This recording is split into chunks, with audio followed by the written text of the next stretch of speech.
iconic Wraysbury. As a child, I insatiably read everything I could about it. And now it was my turn to set foot on its magical banks. Right, so you join me on a journey, and a journey in many senses of the word. I'm just going to go on my first visit to Wraysbury North Lake. I've just managed to get a ticket on the syndicate, and I'm going for my first walk round this weekend. It's the opening weekend. I decided not to fish because I'm sure it's going to be incredibly busy, but I'm going with a view to potentially fishing next weekend. I've got my Polaroids, I've got my binoculars, I've got all the kit I need to go and have a really good look round and suss it out. And hopefully you'll come with me on the journey. I'm going to do some regular vlogs and keep you updated. Such an exciting opportunity to go and fish one of the lakes that a lot of my heroes have fished. Mixed emotions really. I'm a little bit nervous, as you would always be on a new lake, and I've got to learn it, etc. But so excited. Turn right, then the destination is on your right.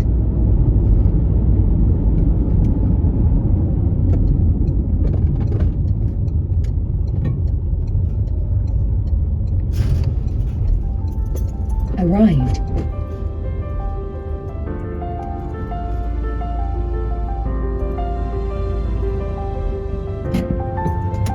As I pulled up at the lake and got that first look at Wraysbury North Lake through the trees on the left hand side, I was absolutely buzzing. For someone like me that loves their carp history, it was an absolute dream to walk round.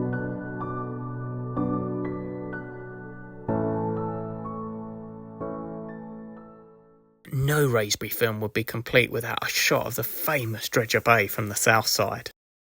RK Leisure have done a huge amount of work revamping the lakes, and as part of that process they've reinstated the divide between the North and the South Lake, dividing it into a 45-acre North Lake and an 80-acre South Lake. So this video will start with a quick tour around a few of the famous swims, and then we'll talk a bit about my campaign so far. This is the famous Springate swim, named after Pete Springate, one of the original pioneers on the water. And who can forget that epic shot of Mary and Mary's mate that he caught from this amazing lake. This is the Rocky Barge swim, and what an honour to stand in this swim. This is the very one that Terry Hearn caught Mary from at a British record weight in the late 1990s. The atmosphere of the place was absolutely electric. That said, the fishing was going to present a real challenge. The place was full of snags and zebra mussels and weed like you wouldn't know, certainly not like anything I'd ever experienced before. Strong leaders and strong tackle were definitely the order of the day. As with any new lake, there's a period of learning, but I absolutely love that, and this lake was no exception. In the first few weeks and months, I spent hours and hours walking the lake, learning as much as I could, looking at where I could see the fish, and casting around with a marker rod to find those clear spots. This always pays dividends in the future though. Things I'd learnt on other venues proved really useful on this lake too. For example, dipping the tips underneath the water so that the swans didn't catch in the line and move your rigs as they passed over your rods. And secondly, also wetting the braid before you cast. This leads to far less frap-ups and was a really useful tool. So I'd definitely recommend both of those if you're fishing such a venue. Another great thing about the lake is the fact that you're allowed to take dogs and also a non-angling guest. This opened up more opportunities for me so that I could take the children and or the dog with me. I managed to get a Friday off work. I needed to make the most of this rare opportunity, so I set my alarm mega early. And on looking round, I found the fish. The majority of the shows were in front of a swim called The Stile. This is a very popular swim, but as luck would have it, on chatting to the chap that was presently in it, he was about to leave, so I swiftly bucketed the swim. I got the rods out bang on the money and then started to spom some bait over top. Then, partway through, a friend of mine, Matt Hart, who's the owner of Halo Baits, arrived and we were chatting away, and before I knew it, the middle rod roared off.